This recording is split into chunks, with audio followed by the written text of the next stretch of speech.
Hello बच्चों, आइए देखते हैं। प्रश्न कर है कि यदि p बड़ा या बराबर हो 5 एक अभाज्य संख्या हो तो दिखाइए कि p का वर्ग प्लस 2 संख्या 3 से भाज्य है। तो चलिए हम इसको सिद्ध करते हैं। सबसे पहले मुख्य अवधारणा लिखेंगे।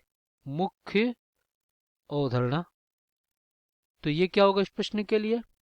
तो देखिए, यहाँ पे हम पहले तो जान लेते हैं भाज्य संख्या क्या होती है और अभाज्य संख्या क्या होती है। तो पहले भाज्य संख्या को जान लेते हैं। भाज्य संख्याएं ये क्या होती है?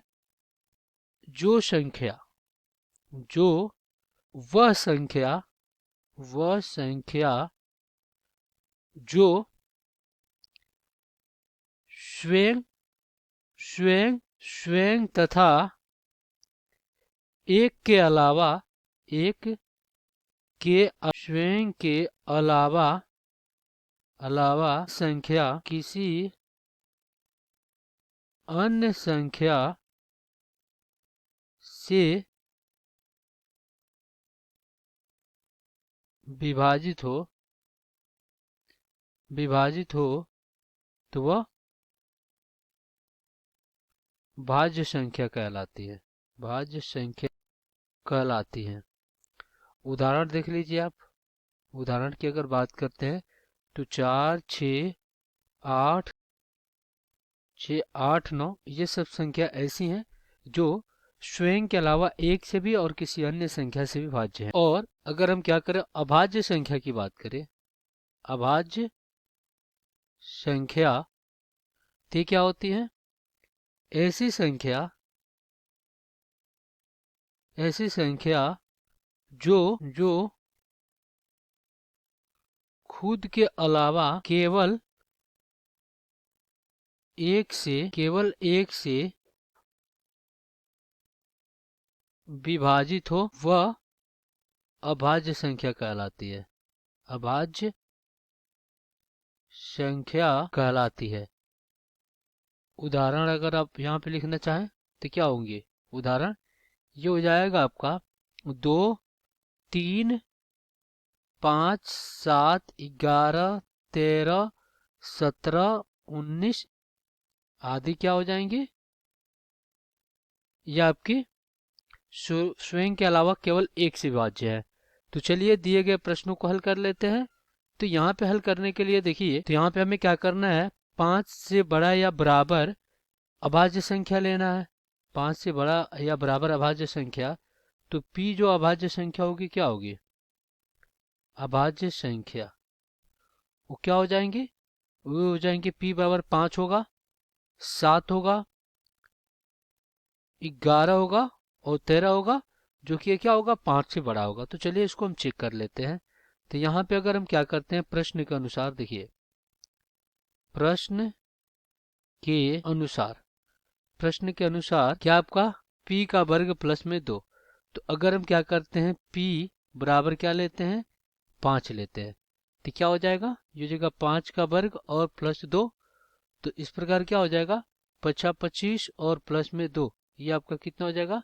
27 हो जाएगा। अब इसको अगर हम क्या करते हैं, भाग देते हैं 3 से, क्योंकि कह रहा है कि 3 से भाज्य हो। तो यहाँ पे चेक करना है तो 3 से भाग देंगे तो p का वर्ग बटा प्लस 2 और बटा में 3 बराबर ये कितना है? 27 और बटा में कितना? ये 3 से भाग देंगे तो 69 कितना हो जाएगा? 27 हो जाएगा। तो इस प्रकार ये कितना आ गया? 9। तो यहाँ पे लिखेंगे अतः 3 से भाज्य है। 3 से भाज्य है। अब चलिए हम क्या करते हैं, यहाँ पे क्या आपका p का वर्ग प्लस 2। अब हम क्या करते हैं, p यहाँ पे 7 लेते हैं। तो क्या हो जाएगा? ये हो जाएगा 7 का वर्ग और प्लस में 2।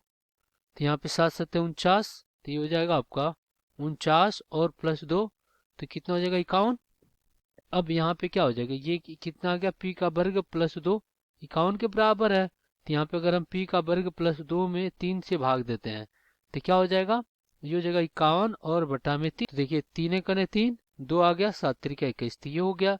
तो इसका मान कितना आ रहा है? 17 आ रहा है। तो देखिए ये भी क्या है? 3 से भाज्य है। तो यहाँ पे लिखेंगे अतः 3 से भाज्य है। अब हम क्या करते हैं, यहाँ पे p का वर्ग प्लस 2 है। तो अब हम क्या करते हैं, p अभाज्य संख्या कितना ले रहे हैं, यहाँ पे 11 ले रहे हैं। तो 11 लेंगे तो कितना हो जाएगा, 11 का वर्ग और प्लस 2, 11 11 121 और प्लस में 2, प्लस 2 कितना हो जाएगा, 23 हो जाएगा। तो इस प्रकार यहाँ पे क्या आ गया, यहाँ पे आ गया 123। तो ये क्या आपका p का वर्ग और प्लस 2। अब यहाँ पे p का वर्ग प्लस 2 में हम 3 से भाग दे रहे हैं। तो यहाँ पे क्या हो जाएगा, ये हो जाएगा 123 और बटा 3, 3 चौको 12, 3 एकने 3। तो यहाँ पे क्या आ गया, ये आ गया आपका 41, जो कि यहाँ पे कहेंगे अतः यह 3 से भाज्य है, 3 से भाज्य है। अगर हम बात करें यहाँ पे इसके निष्कर्ष के, तो इसके निष्कर्ष क्या हो जाएंगे, अगर हम क्या करें यहाँ पे देखिए, अगर हम क्या करें, इसको समीकरण 1 बना लें और इसी प्रकार इसको समीकरण 2 बना लें, ये समीकरण 2 हो गया। और इसको अगर हम क्या करें, समीकरण 3 बना लें, तो यहाँ पे कह सकते हैं कि समीकरण 1 2 तथा 3 से प्राप्त सभी अंक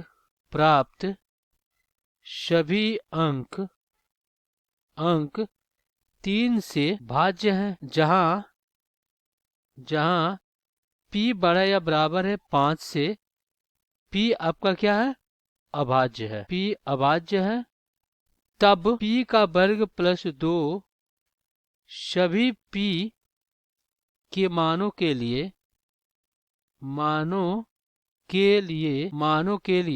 3 से भाज्य है। तो यही हमें दिखाना था। आशा करते हैं बच्चों ये प्रश्न आपको समझ में आया होगा। धन्यवाद।